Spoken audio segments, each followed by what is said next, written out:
Voilà, donc nous allons ce matin parler de la paix sur la terre, particulièrement donc un message d'occasion, et nous allons lire un passage ou relire évidemment un passage dans l'évangile de Luc au chapitre 2 pour nous rappeler, pour ne pas oublier. Donc on va relire chapitre 2 verset 8, Luc chapitre 2 verset 8, nous allons relire l'événement majeur de la venue du Seigneur sur cette terre. Luc chapitre 2 et au verset 8. Il y avait dans cette même contrée des bergers qui passaient dans les champs les veilles de la nuit pour garder leurs troupeaux. Et voici, généralement dans la Bible, quand vous avez le mot voici, ou et voici, il suit un miracle, quelque chose de magnifique, de surnaturel. Et voici, un ange du Seigneur leur apparut. Donc, soudainement, un ange du Seigneur apparaît à ces bergers. Et la gloire du Seigneur resplendit autour d'eux, des bergers. Ils furent saisis d'une grande frayeur. Mais l'ange leur dit, « Ne craignez point, car je vous annonce une bonne nouvelle qui sera pour tout le peuple le sujet d'une grande joie. » C'est qu'aujourd'hui, voilà la bonne nouvelle, c'est qu'aujourd'hui, dans la ville de David, c'est-à-dire Bethléem, dans la ville de David, il vous est né un sauveur, quelqu'un qui vous sauve. Et c'est qui? Qui est le Christ, le Seigneur. Et voici à quel signe vous allez le reconnaître. Vous allez trouver un enfant emmailloté et couché dans une crèche. Et soudain, il se joignit à l'ange une multitude de l'armée céleste, louant Dieu et disant « Gloire à Dieu dans les lieux très hauts et paix sur la terre parmi les hommes qu'il agrée. Amen. » Seigneur, nous voulons adorer, nous voulons bénir, Seigneur, et nous savons, Seigneur, que nos temps d'adoration sont toujours trop courts, mais là-haut, dans la gloire, nous serons dans l'éternité et nous t'adorerons éternellement. Nous te bénissons, Seigneur, pour le grand privilège que nous avons de fêter ta naissance, parce que tu ne nous as pas abandonnés, Seigneur. Oui, depuis 4 millénaires auparavant, tu avais promis, Seigneur, que tu viendrais écraser la tête de Satan dans Genèse chapitre 3 et au verset 15. Nous te bénissons, Seigneur, de ce que tu as réalisé, ta promesse. Tu l'as accompli. Ce que tu avais promis, tu le fais. Et nous te bénissons, Père, au nom de Jésus, notre Sauveur. Amen et Amen. Et tout le peuple dit Amen. On peut s'asseoir, frères et sœurs. Alléluia. Gloire à Dieu. Gloire au Seigneur. Je me rappellerai toujours toute ma vie, j'étais assis dans un avion alors que j'allais dans une mission à Londres, en Angleterre, et à côté de moi, il y avait une vieille dame qui était hindoue et qui retournait aux Indes. Elle était partie de Toronto et elle retournait, elle se trouvait donc avec moi qui étais parti donc de Montréal. Et j'avais, moi, ouvert ma Bible et j'étais en train simplement, donc, tranquillement, dans l'avion, de lire ma Bible. Et au bout d'un moment, je voyais de temps en temps, elle jetait un coup d'œil, tout ça. Et comme elle ne parlait pas ni l'anglais ni le français, elle a pointé son doigt vers ma Bible et elle a dit « Bethléem ». Bethléem. J'ai dit « moi, Bethléem ». Bethléem, voyez, Bethléem, amen, qui veut dire la maison du pain. C'est là, amen, à Bethléem, pas à Jérusalem, pas à la capitale, pas dans un grand hôtel, mais dans un lieu reclus, quelque part, je dirais, dans l'obscurité, dans les arrière-cours d'une ferme. C'est là que Jésus-Christ est né. Le grand Dieu, tout-puissant, qui n'avait jamais eu de commencement, et qui là n'a pas eu de commencement non plus, mais une continuité de son éternité.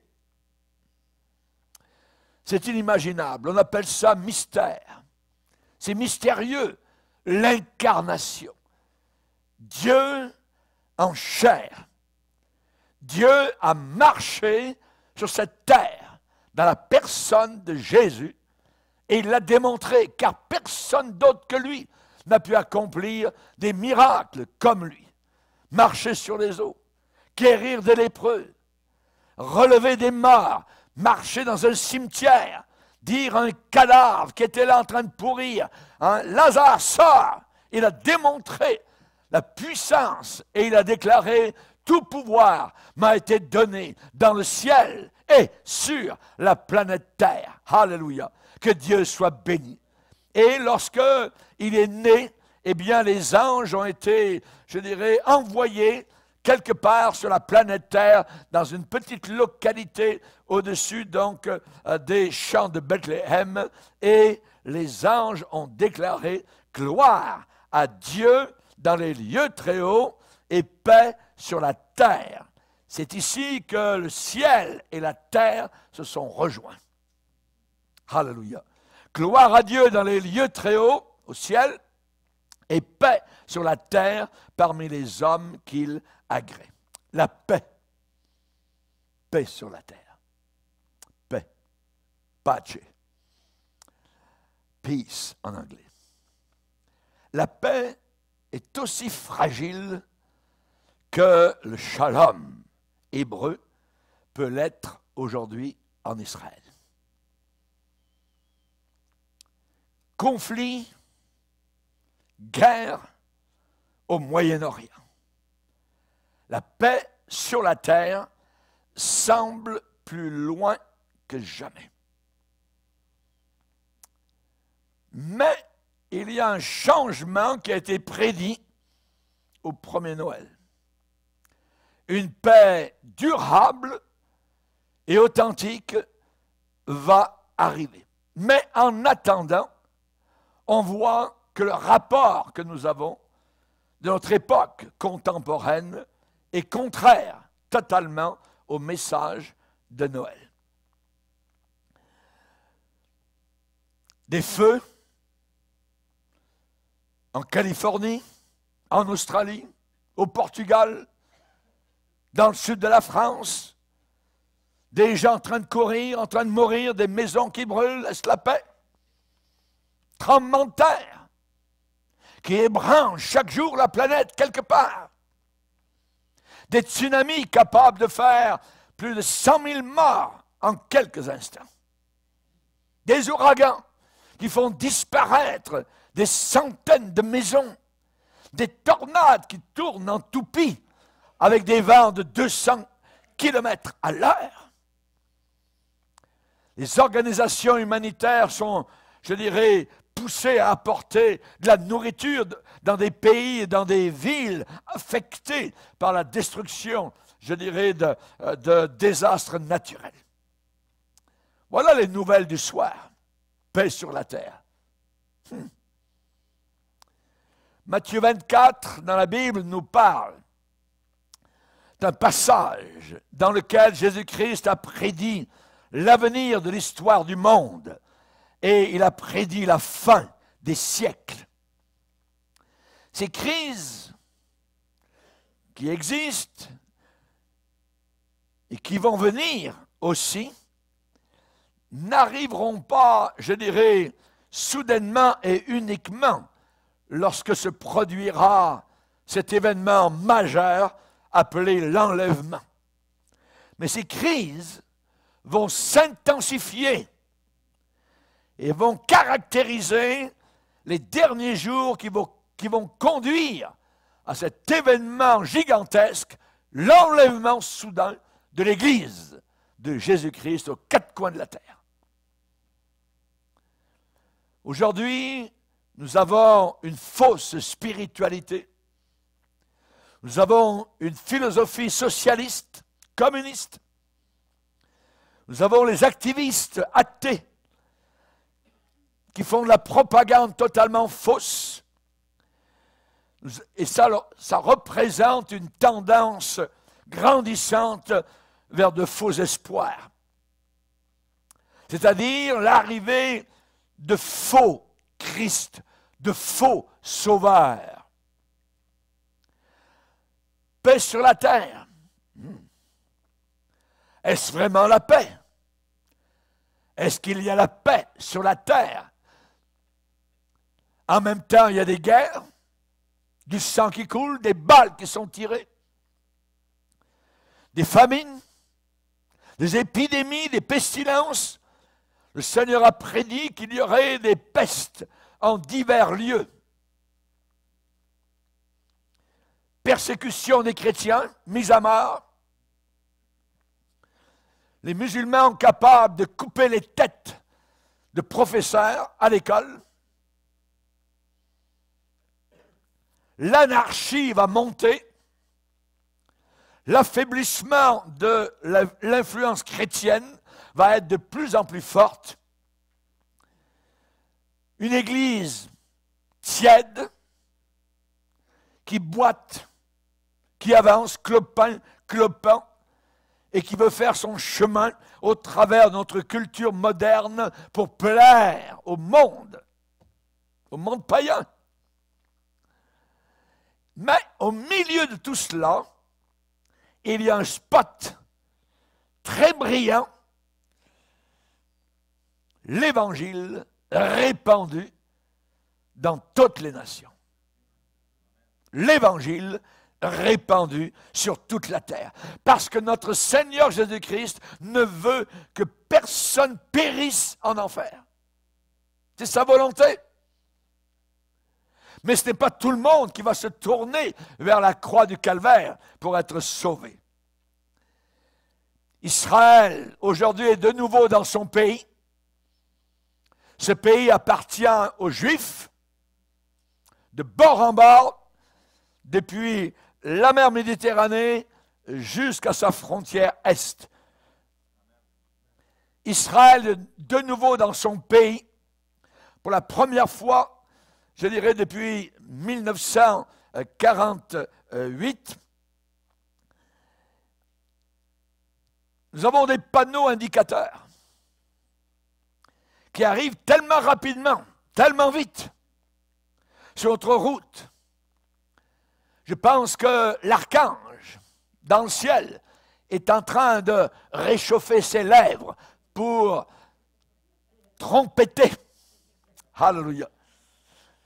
Il est en train de répéter, comme notre frère, quand il vient le matin ici, je l'entends du bureau, il est en train de préparer ses lèvres pour jouer de la trompette durant nos cultes. Je pense que l'archange, là-haut dans le ciel aussi, est en train de faire la même chose. On peut entendre le tic-tic, toc-toc-toc, le compte à rebours. Le royaume de Jésus-Christ est en train de s'approcher. Nous vivons des temps prophétiques. Nous voyons la prophétie biblique s'accomplir, se réaliser sous nos yeux. Il est temps de lever la tête. Look up. Levez la tête. Notre rédemption approche à grands pas. Raison pour laquelle la Bible dit, consolez-vous donc les uns les autres. Consolez-vous. Jésus est venu à Bethléem la première fois. Il revient pour ses enfants, rachetés, pardonnés, sauvés. Et on le verra au-dessus de la planète Terre. Et nous serons attirés comme la limaille est attirée par un aimant très puissant. Consolez-vous donc les uns les autres. Dans l'Ancien Testament, le Seigneur avait dit aussi, consolez mon peuple. Pourquoi? Parce que sa servitude est finie. Son esclavage au péché est fini. Son iniquité a été expiée une fois pour toutes à la croix du Calvaire. Paix sur la terre. Il semble, quand on regarde actuellement autour de nous, que la paix n'a jamais été aussi loin de nous. À Noël, un changement est prédit. Un changement est prédit. La naissance de Jésus devait faire, normalement, une différence. Il y a tellement eu de différence depuis qu'il est né. Et cela est dû au christianisme authentique qui a permis l'abolition de l'esclavage. Ce sont les chrétiens, l'Église chrétienne. La nouvelle position de la femme, c'est l'Église chrétienne qui a annoncé la libération de la femme, libérée du péché, libérée d'un asservissement par les hommes, comme nous le voyons dans les pays musulmans, comme nous le voyons en Asie et ailleurs. C'est le christianisme qui a libéré la femme. Une différence majeure depuis que Jésus est né. Alléluia. Aujourd'hui, l'homme n'a pas de valeur. Vous pouvez prendre une piqûre mortelle exactement comme on prendrait une arme pour se tuer. Pourquoi? Parce que la vie humaine n'a plus de valeur dans notre société. Qui avait donné cette valeur à la vie humaine? C'est le christianisme. Et quand vous enlevez le christianisme, et quand le christianisme donc perd de son influence, vous êtes des animaux évolués. Et quand vous mourrez, vous allez nulle part, 6 pieds sous terre, c'est terminé. Quel mensonge! Alors que Dieu a mis dans chaque cœur, depuis que nous sommes nés ici-bas sur terre, bébé, la pensée de l'éternité. La pensée est là, placée par Dieu. Alléluia. L'homme, je dirais, a été douloureux, a vécu des choses terribles. Il y a encore des catégories qui sont très méchantes autour de nous et qui n'ont aucune connotation avec le christianisme. Mais personne ne peut nier que le christianisme a apporté la consolation. Même sur les champs de bataille, la Croix-Rouge, au départ, était un Suisse qui a dit il faut aider les blessés en train de mourir sur les champs de bataille. C'était les chrétiens. Les chrétiens. Et on a placé l'emblème de la croix rouge. Pourquoi une croix? Parce que c'est Jésus. Parce que c'est lui qui met dans nos cœurs la pensée d'aider notre prochain. La naissance de Jésus-Christ jette une lumière qu'aucune opposition ne peut éteindre. La naissance de Jésus-Christ, je dirais, persiste à vouloir faire la différence dans le cours de l'histoire de cette planète. Et les chrétiens, jusqu'à la fin, se tiendront contre les mensonges de Darwin, contre les mensonges écologiques, contre les mensonges du réchauffement planétaire, et ainsi de suite. On se tiendra contre ces choses-là. Alléluia. Que dire de cette attente? Cette attente après ce chant des anges dans les plaines de Bethléem. Paix sur la terre, paix sur la terre. Ça nous revient à chaque Noël. À chaque Noël. Paix sur la terre aux hommes qu'il agrée. La Bible dit dans Ésaïe, il n'y a pas de paix pour les méchants. Il n'y a pas de paix pour les incrédules. Un incrédule est un méchant. Parce qu'il ne veut pas se soumettre à son Créateur. Oh, c'est une bonne personne. Si la personne n'est pas chrétienne, c'est une méchante. T'es un méchant. Consciemment ou inconsciemment. Est-ce que l'année qui s'en vient va être une année de paix? Est-ce que les armées du monde vont être réduites? Y aura-t-il des milliards, je dirais, d'euros et de dollars, voyez, qui seront moins dépensés dans le budget militaire pour fabriquer des fusils, des avions de combat, des ogives nucléaires, des sous-marins atomiques? Est-ce que les nations vont vivre harmonieusement? Parce que il est dit paix sur la terre. Paix sur la terre. Je dirais, on voudrait se sentir comme cela à Noël. Mais qu'est-ce qu'il va en être dans 10 jours? Pouf! Comme une fumée qui sera partie au vent. Dans 10 jours. Voyez? Plus rien. De Noël, des cantiques, ça va être terminé. Mais la promesse est là dans la Bible. Ésaïe a déclaré, on l'appellera prince de la paix. De la paix. C'est la promesse. Où allons-nous regarder pour l'accomplissement de cette promesse? Je ne vois pas cela dans les premières pages des journaux. Je ne vois pas cela le soir aux nouvelles, à la télévision. Il n'y a pas de paix. Tous les jours, c'est la guerre. Ce sont des groupes qui sont infiltrés dans des kibboutz, des bébés qui ont été décapités, des femmes éventrées. Paix sur la terre. Paix sur la terre. Je peux me demander, poser la question, où? Quand? Comment? Paix sur la terre. Il y a plus de pilules qui n'ont jamais été vendues, je dirais, qu'aujourd'hui pour les nerfs. Juste les nerfs. Les estomacs sont bouleversés parce qu'on n'a jamais autant mangé.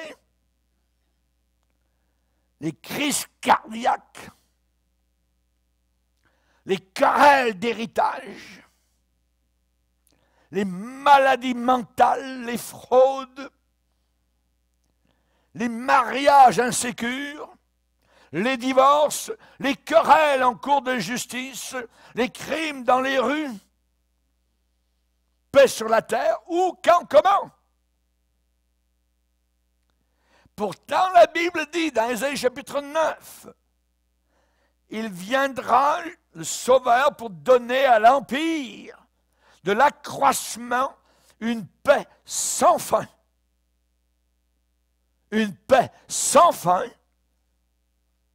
au trône de David et à son royaume. Une paix sans fin. Nous l'avons chanté aux nuits de paix. Nuit de paix, sainte nuit. Dans le ciel, l'astre luit, dans les champs, tout repose en paix. Est-ce que tout repose en paix autour de nous et en nous? Le moqueur va ricaner de manière cynique et dire « Quand est-ce que ce merveilleux programme dont vous, les chrétiens, vous parlez tant, quand est-ce que ce programme va commencer? » On va bien voir, on va vous attendre. Les moqueurs. Dieu serait-il un menteur? Dieu promet, est-ce qu'il promet quelque chose qu'il ne fera pas? J'aimerais vous dire une chose, c'est que Dieu a beaucoup de temps. Il a beaucoup de temps. Il est dans l'éternité. Il a beaucoup de temps. Les méchants peuvent lever le nez, les orgueilleux peuvent se moquer. Tôt ou tard, Ce que le Seigneur a promis va s'accomplir. Va s'accomplir. Il avait promis dans Genèse 3,15 qu'un sauveur viendrait et écraserait Satan. Dieu a beaucoup de temps. 4000 ans. Moïse a dit, Seigneur, devant toi, un jour, c'est comme 1000 ans. Il y a beaucoup de temps. Ce qui est certain, c'est que les méchants et les moqueurs vont brûler pour l'éternité en enfer et souffrir pour toute l'éternité. Parce qu'il l'a dit. Et il y aura une paix sans fin. Parce qu'il a dit qu'il y aurait une paix sans fin.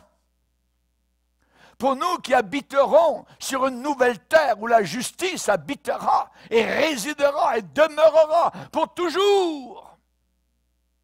Voilà les promesses de Dieu. Il effacera les pleurs de nos yeux. Il n'y aura plus de maladie, plus de malédiction, plus d'anathème. Est-ce que tout ça, c'est du rêve? Hein, c'est une belle magie de Noël? Il faut faire partie de la culture d'aujourd'hui, mais on en veut de moins en moins, on va la pousser, tout ça.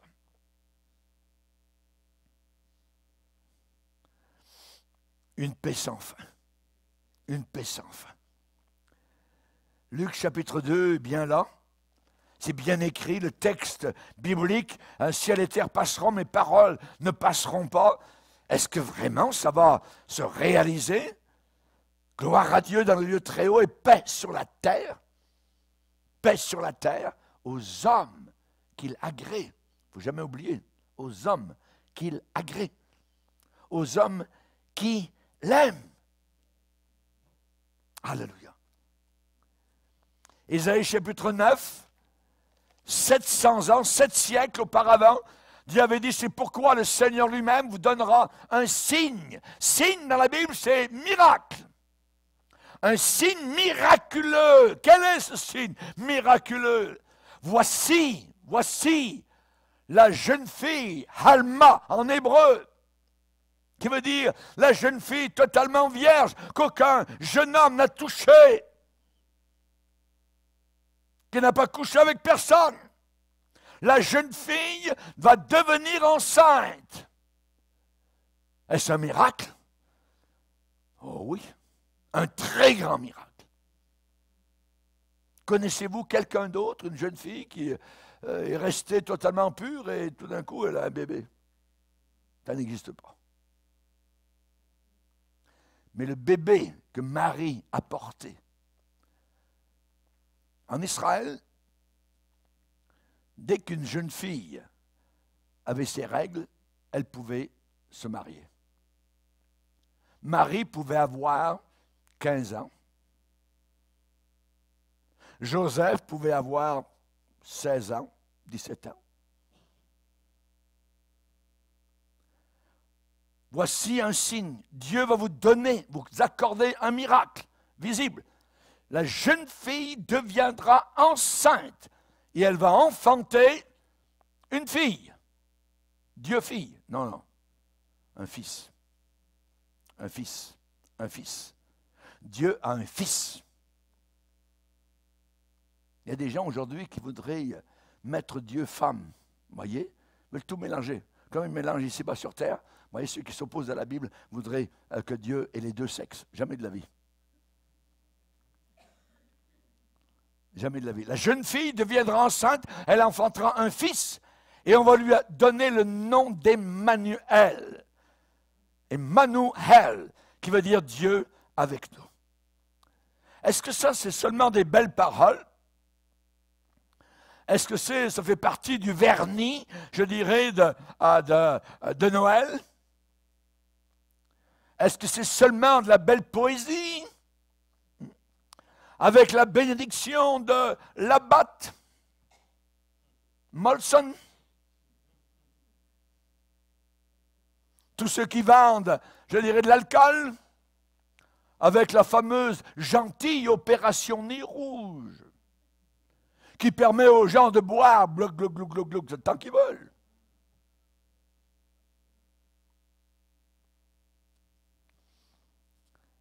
Alors, ça nous fait poser des questions.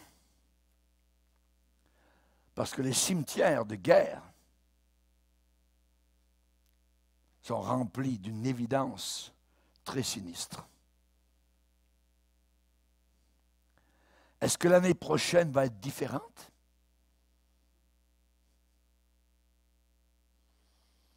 L'appât du gain sera-t-il un peu moins fort dans l'année prochaine? Est-ce que la convoitise du gain va pouvoir être contrôlée? Qui va arrêter l'inflation? Est-ce que c'est le chant des anges qui va faire baisser le prix du bœuf à l'épicerie? Est-ce que le chant des anges à Noël va rendre possible une hypothèque, je dirais, avec un taux raisonnable? Noël nous promet tellement, je dirais, d'octobre à décembre. Ensuite, on ferme la parenthèse. Et après, c'est as usual, comme à l'habitude. Est-ce qu'on peut contrôler la passion de la vengeance? Est-ce que le banquier va être plus sympathique dans quelques semaines après Noël? Est-ce qu'à l'armée, le sergent d'entraînement va baisser un peu le niveau de discipline des soldats? Non. La paix, ce n'est pas seulement le contraire du conflit. La paix, c'est le contraire de toute forme d'agitation. La paix, c'est le calme. C'est la paix. Arrêtez. Hop, arrêtez. Et sachez que je suis Dieu. Ça, c'est la paix. Est-ce que les taxes l'année prochaine vont baisser un peu? Non. Parce que l'ange de Bethléem a dit paix sur la terre. Et même les réunions d'église. Il y a toujours dans nos cœurs un sens de bataille, de lutte, je dirais d'effort, parce que nous devons combattre l'apostasie. L'apostasie est en train de se former autour de nous une église dite chrétienne qui est de connivence avec l'enfer. Puisque le pape maintenant demande à tous ses prêtres de bénir les unions homosexuelles. Abominable. Est-ce qu'on a la paix? Les communications modernes ne nous laissent plus jamais seuls. Et quand les petits bidules commencent à avoir des sonnettes partout, est-ce qu'on pourrait avoir la paix? Il y a toujours une cloche qui sonne quelque part ou une sonnerie qui retentit. On nous fait des sommations, on nous fait des convocations, ça crée des soucis qui se multiplient et nous sommes toujours en train de remplir des formules. Maintenant, c'est sur Internet. Toujours des formules. Mais où est donc cette paix que Noël promet? Paix sur la terre. J'ai toujours besoin de conseils légaux. Je suis bousculé par des mouvements de protestation, de grève, ainsi de suite. Le chèque de paye est toujours attaqué. Paix sur la terre. Paix sur la terre. Où est cette paix? Est-ce que, une autre question, est-ce que notre message de prédication a-t-il changé au sujet de Noël, au travers des siècles? Non. C'est le même. C'est le même.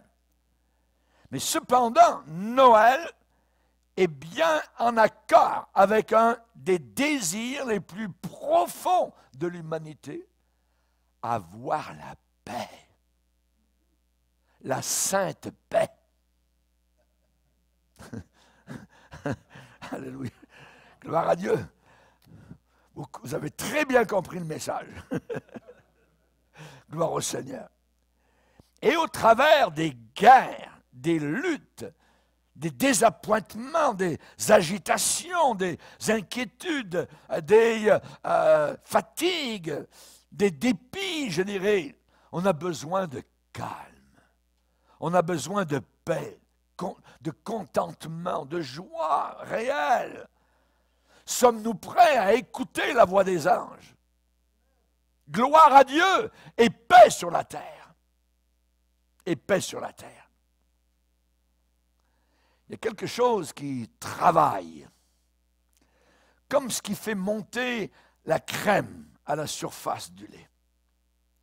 Il y a quelque chose qui travaille, un peu comme ce qui œuvre à faire monter les marées des océans ou les baisser. Noël n'a jamais été une légende. Ce n'est pas une belle histoire à raconter uniquement pour endormir les enfants le soir. Ce n'est pas une légende. C'est une réalité. Noël, ce n'est pas une décoration qui coûte cher. C'est un fait réel. Un sauveur nous est né. Un sauveur. Et cela ne peut pas être revisé, ni abrogé, ni aboli, ni annulé, ni effacé. Jamais. Noël, c'est la naissance de quelqu'un qui est venu me sauver parce qu'il devait mourir sur une croix, payer mes péchés. Et un esprit ne peut pas mourir. Alors il a dû prendre de la chair et des os et du sang qui coulait dans ses veines pour que ce sang coule sur la croix, un sang pur qui purifie chacun de nos péchés. C'est ça, Noël. Noël, il y a beaucoup de gens qui veulent empêcher Noël. Il y a des législateurs qui travaillent des lois pour abolir Noël. Les musulmans aimeraient bien. Les bouddhistes aussi. Les hindous aussi. Ils aimeraient bien terminer avec Noël. Parce qu'ils ne croient pas en Jésus, ils ne croient pas au Sauveur.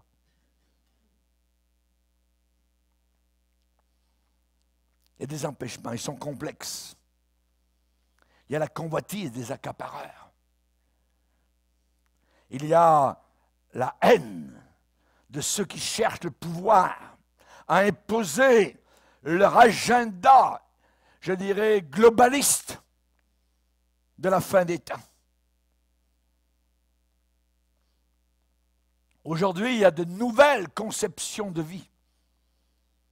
Ces nouvelles conceptions de vie veulent enlever, ôter les anciennes valeurs, particulièrement la famille, avec un papa, avec une maman, avec des enfants.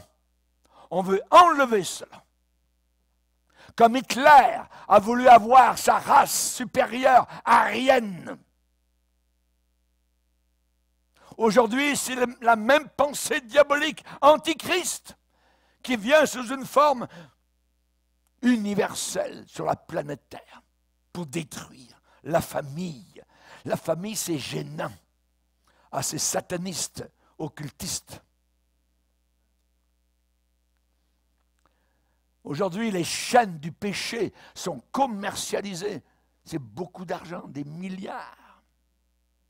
Les profits sont immenses. Nous avons des tensions actuellement croissantes en Iran. L'Iran, la Bible nous disait qu'à la fin des temps, l'Iran sortirait comme un sous-marin des nations et se liguerait avec la Russie. Ça arrive pour la première fois en notre génération. signale que la fin est proche. La Russie, ses menaces, sa guerre, l'Ukraine, ainsi de suite. La puissance militaire est en train de monter à un taux, je dirais, alarmant. Ils sont en train, en réalité, de préparer Armageddon. La Chine, la Corée du Nord. Proverbe chapitre 12 nous dit, l'inquiétude dans le cœur de l'homme l'abat. L'inquiétude abat une personne. L'anxiété dans le cœur de l'homme va l'abattre, le met en dépression. Mais une bonne parole le réjouit. Nous, chrétiens, nous sommes le peuple le plus joyeux de la terre. Nous sommes le grand club optimiste. Alléluia. Merci Seigneur. La méditation de la parole de Dieu vaut mieux que la médication. La parole de Dieu est bien meilleure. Il n'y a pas de paix pour les méchants. Et nous avons la paix qui surpasse toute intelligence. Je vous donne ma paix. Je vous laisse ma paix. La paix a un pronom possessif. Qui la possède? C'est Jésus qui nous la donne, sa paix merveilleuse, au travers de tout le remue-ménage de la fin des temps. Il est difficile d'apprécier la patience de Dieu jusqu'à ce que nous commencions à considérer sa patience envers nous. Est-ce qu'il a été patient envers toi? Merci Seigneur.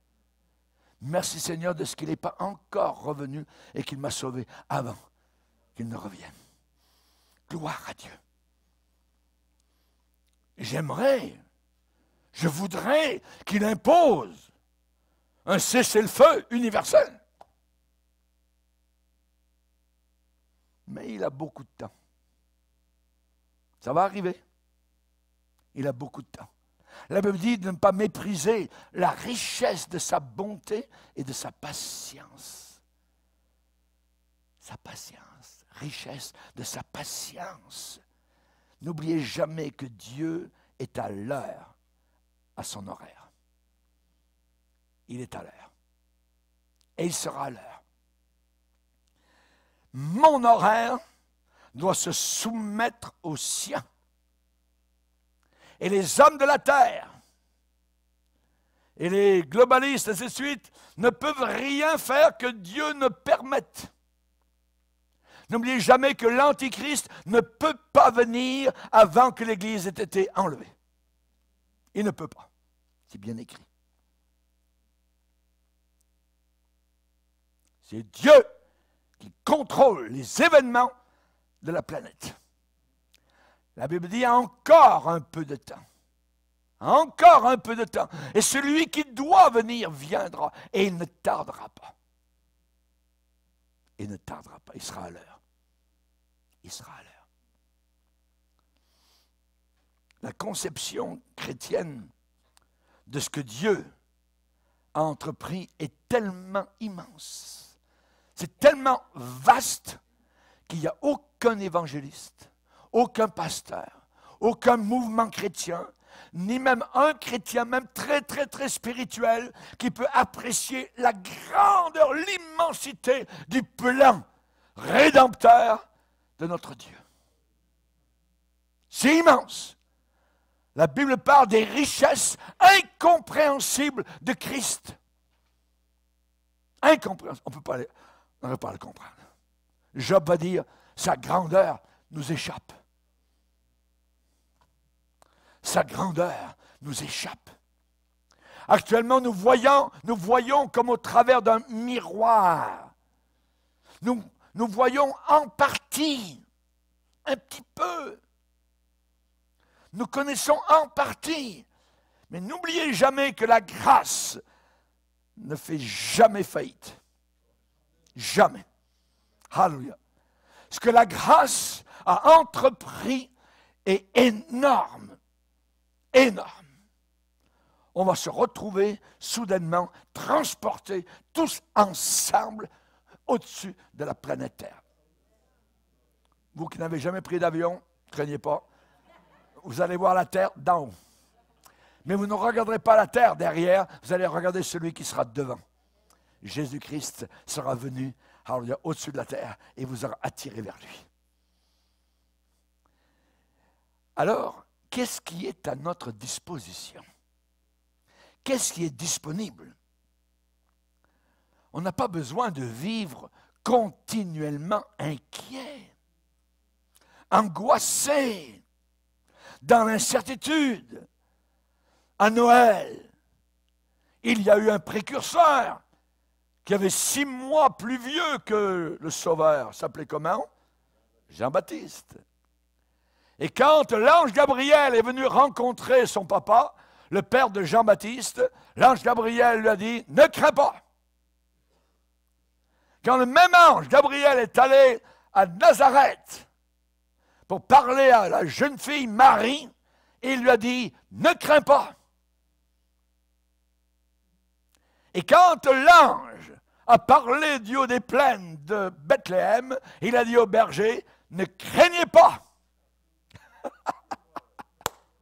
Alléluia! Nous avons besoin chaque jour d'entendre, ne crains pas, n'aie pas peur, aucune inquiétude, aucune incertitude. Nous sommes dans la certitude, il est venu. Alléluia! Il est venu. Merci Seigneur. Cette paix est à ma disposition. Alléluia. Je ne peux pas la voir aujourd'hui en opération au Moyen-Orient. Voyez. Je ne peux pas la voir aujourd'hui en opération, cette paix, le long de la frontière russe avec l'Ukraine. Non, c'est vrai. C'est vrai. Mais je peux la voir en opération, cette paix, dans ma vie, dans mon cœur. Et elle m'étonne. Moi-même, je dis, voyons. Je ne suis pas inquiet.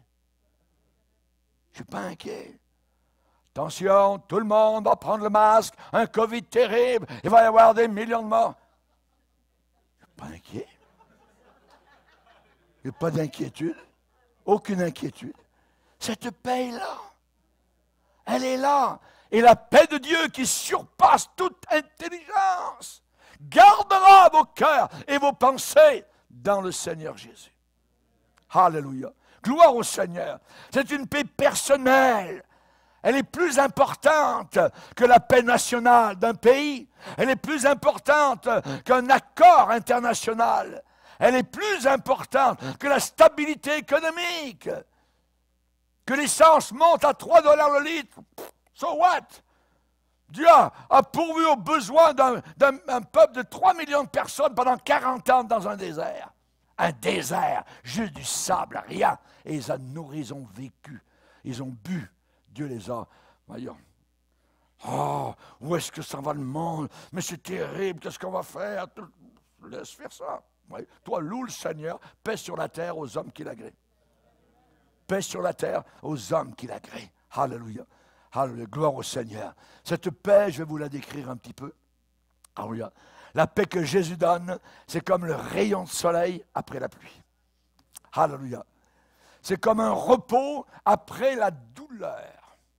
Après la douleur. C'est comme un espoir qui revient, une espérance. C'est comme la musique d'un beau psaume. Heureux celui qui craint l'Éternel, qui trouve un grand plaisir à ses commandements. Il ne craint pas les mauvaises nouvelles. C'est bien écrit. Il ne craint pas les mauvaises nouvelles. Vous êtes cancéreux, monsieur. Pas grave, je m'en vais chez moi. Il ne craint pas les mauvaises nouvelles. Gloire au Seigneur. Gloire au Seigneur. C'est un calme joyeux. C'est un calme éternel. Éternel. Cette paix sur terre, elle est là depuis quand? Elle est là depuis le calvaire. Elle est là depuis un tombeau ouvert. Elle est là depuis le mont des Oliviers, où cet homme appelé Jésus est monté jusqu'au ciel dans la gloire. Alléluia. Et là, les disciples continuent à regarder. Et voilà que sont apparus des anges. Et les anges ont dit, Ce même Jésus que vous venez de voir monter au ciel reviendra de la même manière que vous l'avez vu monter. Ils sont repartis remplis de zèle du Saint-Esprit, de la joie de Dieu. Alléluia. Pour moi, la proposition des anges, paix sur la terre, je l'ai dans mon cœur depuis ma nouvelle naissance en 1968. Ça fait un petit paquet d'années, vous voyez? Merci Seigneur. Elle est là. Elle est restée là tout le temps. Gloire au Seigneur. Amen. Alors, on jouit de la paix lorsque notre portefeuille est en train de diminuer. Lorsqu'il y a un manque parfois de meubles ou de vêtements, ou alors on a un manque de commodité dans la maison, ou alors on est en train de se faire moquer par une église mondaine qui se rit de l'expérience du baptême dans son esprit avec le parler en autre langue. On a la paix de Dieu, tout ça, parce que rien ne pourra nous séparer de l'amour de Dieu manifesté en Jésus-Christ. Rien. R-I-E-N. Alléluia. Gloire au Seigneur. Au contraire, nous avons le pouvoir de marcher sur les serpents, les scorpions, la puissance du diable, et rien, R-I-E-N, ne pourra nous nuire. Rien ne pourra nous nuire. Est-ce qu'on le croit ou on ne le croit pas? Et Matthieu chapitre 6, Jésus qui répète, voyez, ne vous inquiétez pas, ne vous inquiétez pas, ne vous inquiétez pas. Tout le temps, ne vous inquiétez pas. À chaque jour suffit sa peine. Ne soyez pas dans l'inquiétude, voyez. Le chant des anges s'accomplit, quand vous n'avez aucune, incompréhension entre vous et Jésus. Quand les lignes sont ouvertes. Alléluia. Et cela, c'est quelque chose de formidable. Autant l'Orient est éloigné de l'Occident, autant il éloigne de nous nos péchés. Et il va le dire et le promettre dans l'Épître aux Hébreux, au chapitre 10, où il dit, où l'auteur de l'Épître aux Hébreux déclare, là où il y a pardon des péchés, qu'est-ce qui se passe? Eh bien, il n'y a plus donc d'offrande pour les péchés. Je ne me souviendrai plus de leurs péchés ni de leurs iniquités. Et là où il y a pardon des péchés, il n'y a plus d'offrande pour le péché. L'offrande a été faite une seule fois à Golgotha. Noël, paix sur la terre, nous conduit de Noël jusqu'ici au Calvaire. Alléluia. C'est là que ça s'est passé. C'est là, amen, que la terre a tremblé. C'est là que l'officier a dit, cet homme était certainement Dieu le Fils. Baissons nos têtes et prions. Nous te bénissons. Nous te glorifions, Père Céleste. Tu nous as donné le plus beau des cadeaux. Tu l'as enveloppé, Seigneur, d'un beau ruban, le ruban de l'humanité. Tu l'as enrobé, Seigneur, de chair et d'os, ce Sauveur glorieux qui n'avait eu jamais aucun commencement. Jésus-Christ de Nazareth. Et toi, Bethléem, tu n'es certes pas la plus petite d'entre les bourgades, parce que de toi, Bethléem, sortira pour le Seigneur, celui dont l'origine remonte au temps de l'éternité. Raison pour laquelle on l'appellera Prince de la paix, Père de l'éternité. Alléluia. Merci, merci Père d'avoir donné Jésus, ton Fils bien-aimé, cadeau ineffable et glorieux. Seigneur, nous te bénissons et nous voulons nous souvenir de ce que tu as déclaré. Heureux, heureux, heureux, heureux, bénis ceux qui n'ont pas vu et qui ont cru. Merci Seigneur pour ta venue ici-bas sur terre. Merci Seigneur pour tout ce que tu as préparé pour nous. Cette paix, nous l'avons et nous l'aurons pour toute l'éternité. Amen et amen. Et tout le peuple dit amen. Amen. Levons-nous ensemble devant le Seigneur. Amen. Pour écouter plus de conférences de prédication et d'études bibliques qui ne sont pas disponibles sur YouTube, rendez-vous sur notre site rbmif.org et vous allez accéder à notre menu messages, vidéos, prédication et vous aurez ainsi accès aux messages censurés. Que Dieu vous bénisse.